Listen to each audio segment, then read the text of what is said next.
Hi everyone, my name is Caleb Oswald and I'm from the Coon Rapids Bayard Community Schools. I'm a senior this year at Coon Rapids Bayard and this is my semester 2 project for physics.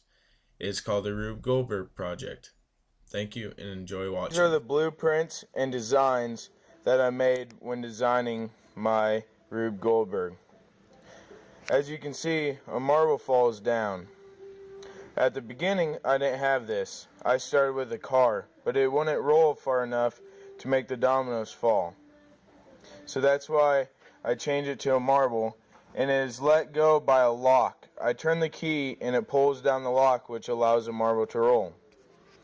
It rolls through the dominoes and hits this marble. In between the dominoes and the marble is a small piece of cardboard to stop the domino. I didn't have this when I first tried it, and it caused the domino to fall into the funnel before the marble did, which didn't allow the marble to fall and hit the mousetrap. Underneath the mousetrap, you can see is a mousetrap. When the marble hits, it causes a spring to shoot up, which allows the next ball to roll. The next I had a car, and then I had a marble, and then domino, and then another marble.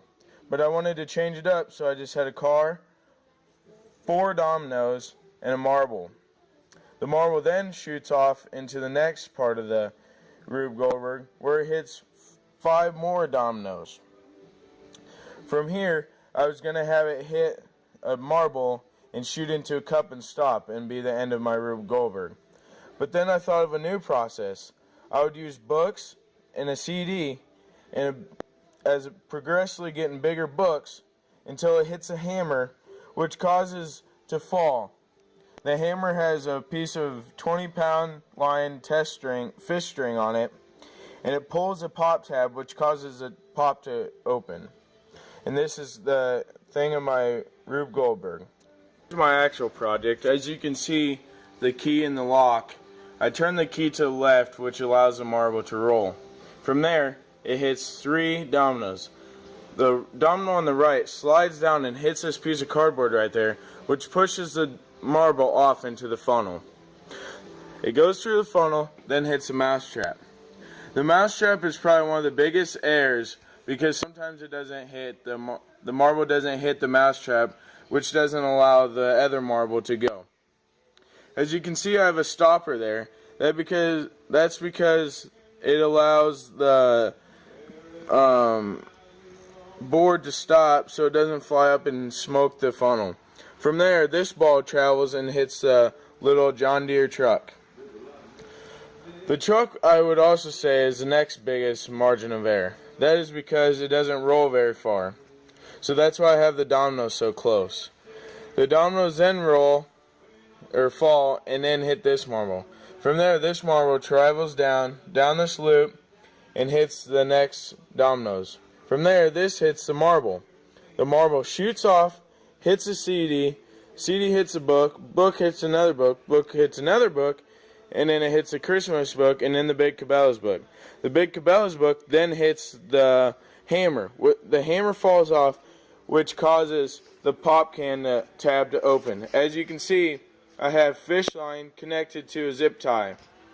As you can see, it is not open. From there, I have it tied to a brick, which is hot glued and wired down so the brick can't move, which doesn't allow the pop can to move. This allows it to be cracked.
As you can see, there are many different things within this that show that physics is in action.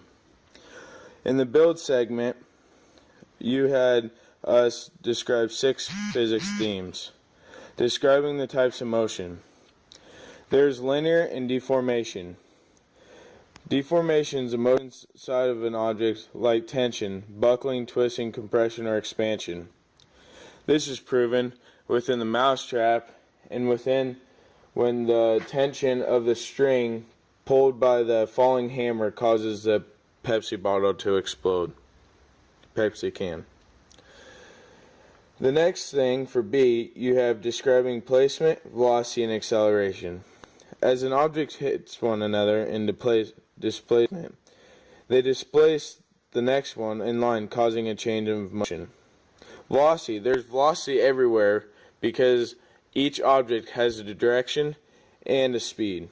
The velocity increases, then decreases, just like acceleration.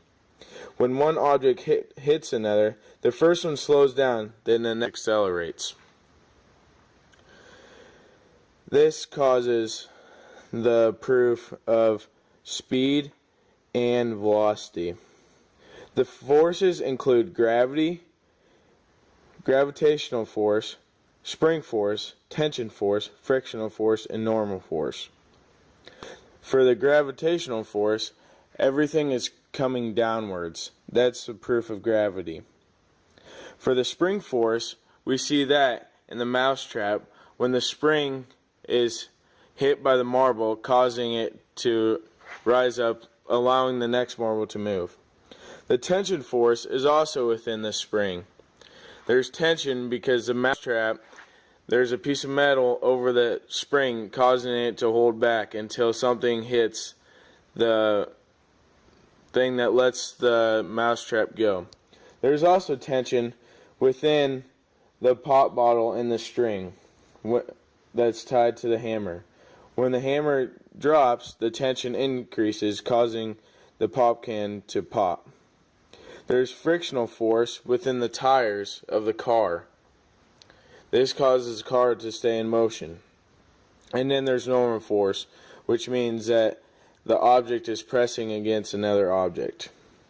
There's energy transfer. Energy cannot be created nor destroyed, which means that when I apply energy on the key lock, it causes the marble to move and then transfers the force into the dominoes and so on and so forth.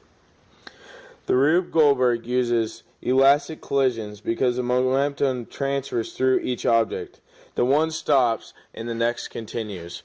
For example, as the car gets hit, it stops. The car keeps going, but the marble stops. A consequence of the law of conservation of energy is that no intended motion can potentially deliver energy to its surroundings. Any delivery of energy by such a device would result in delivery of mass also, and the machine would lose mass continually until it eventually disappeared. My machine doesn't work every time, but it works quite a bit of the time. When I was doing it, I got it to work probably about 50% of the time.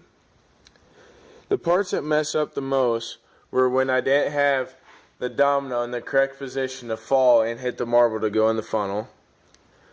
Probably the biggest one was the mousetrap. Sometimes the marble didn't always hit the mousetrap until I modified it and added an extra piece of cardboard, allowing the marble to hit every time. The next thing that messed up was the car. It wouldn't always move far enough to allow the dominoes to be started.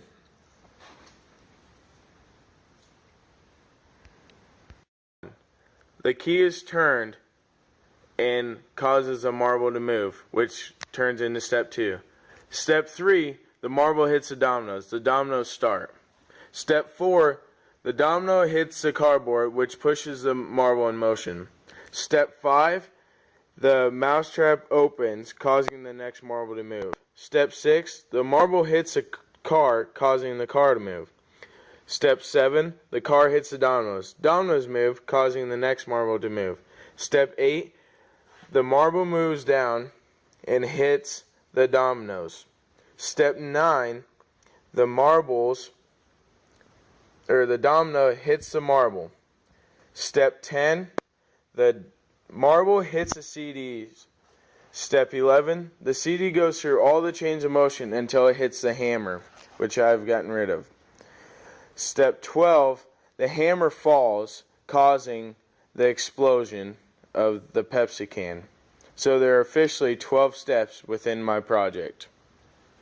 And I'm so glad we got to do the Rube Goldberg for our final semester project. Thank you, Mr. Frisch, for teaching me so much in physics. I truly appreciate it, and being able to realize that physics is happening everywhere.